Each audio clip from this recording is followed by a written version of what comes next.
با طلوع عطر ماه رمضان شکر خدای مهربان.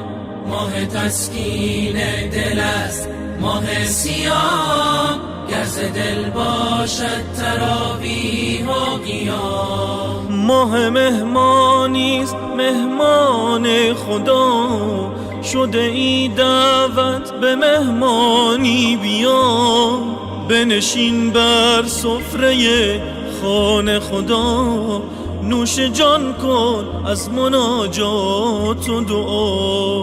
با طلوع عطر ماه رمضان شکر خدای مهربان.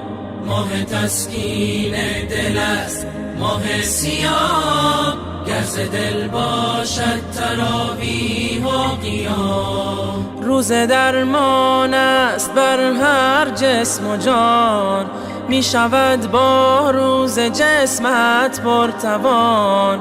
هم شود با روز صبر تو زیاد، چون بیاری مستمندان را بیار. با طلوع عطر ماه رمضان شکر خدای مهربان.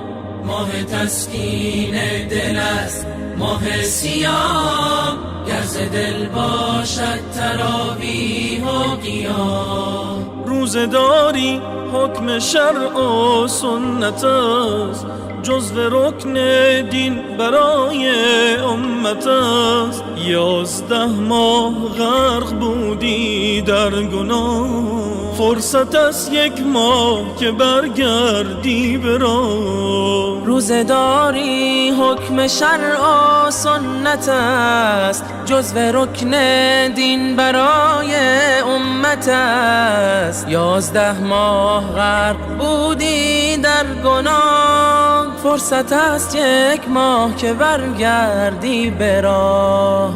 با طلوع عطر ماه رمضان شکر خدای مهربان.